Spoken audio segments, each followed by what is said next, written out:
തെരഞ്ഞെടുപ്പിൽ എങ്ങനെയെങ്കിലും രക്ഷപ്പെടാനാകുമോ എന്ന ചിന്തയിലുള്ള മലക്കം മറിച്ചിലാണ് ശബരിമല പ്രവേശനത്തിലെ സർക്കാരിന്റെ നിലപാട് മാറ്റുമെന്ന് AICC general secretary KC Venugopal MP പറഞ്ഞു.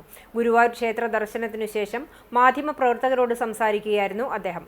സുപ്രീം കോടതി വിധി വന്ന സമയത്ത് സമവായത്തിലൂടെ വിധി നടപ്പാക്കാനുള്ള ബുദ്ധിമുട്ട് സുപ്രീം കോടതിയെ അറിയിച്ചിരുന്നെങ്കിൽ അന്നുണ്ടായ ഒരു അനിഷ്ട സംഭവവും ഉണ്ടാകുമായിരുന്നില്ല. തെരഞ്ഞെടുപ്പ് പ്രഖ്യാപിക്കാനുള്ള സമയം വേണ്ടിവന്നു സർക്കാരിന്റെ വിശ്വാസവിരുദ്ധ നിലപാട് തിരുത്താൻ.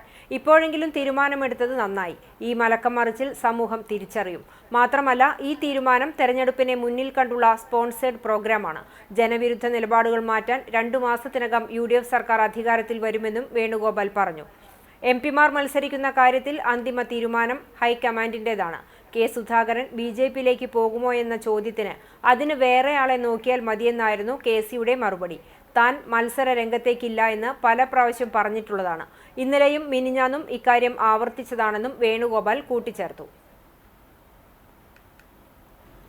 സുപ്രീം കോടതി വിധി വന്ന ഉടൻ തന്നെ ഇത്തരമൊരു സമവായത്തിലേക്ക് പോയി വിധി നടപ്പിലാക്കുന്നതിന് ബുദ്ധിമുട്ട് സുപ്രീം കോടതി അന്ന് അറിയിച്ചിരുന്നുവെങ്കിൽ ഒരനിഷ്ട സംഭവങ്ങളും ഉണ്ടാകുമായിരുന്നില്ല. ലക്ഷക്കണക്കിന് ഭക്തജനങ്ങൾക്ക് പ്രയാസമുണ്ടാകുമായിരുന്നില്ല, ഒരു നാശം ഉണ്ടാകുമായിരുന്നില്ല, ഒരുപാട് പേർക്ക് കേസും ഉണ്ടാകാൻ വേണ്ടിയായിട്ട് നടക്കേണ്ടി വരുമായിരുന്നില്ല. ഇതെല്ലാം ഇവരുടെ വളരെ വളരെ വ്യക്തമായിട്ടുള്ള ഒരു വിശ്വാസവിരുദ്ധ നിലപാട് മൂലം ഉണ്ടായതാണ്. ഇലക്ഷൻ പ്രഖ്യാപിക്കാനുള്ള സമയം വേണ്ടി വന്നു ഈ വിശ്വാസവിരുദ്ധ നിലപാട് മാറ്റിയിട്ട് മലക്കം മറിയാൻ. ഇത് കേരള സമൂഹം തിരിച്ചറിയും.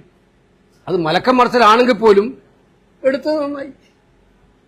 ഈ സർക്കാരിന് എടുത്ത എല്ലാ തീരുമാനങ്ങളും, ഇത്തരം ജനവിരുദ്ധമായ തീരുമാനങ്ങൾ മാറ്റാൻ ഒരു പുതിയ UDF സർക്കാർ 2 മാസങ്ങൾക്കകം വരും.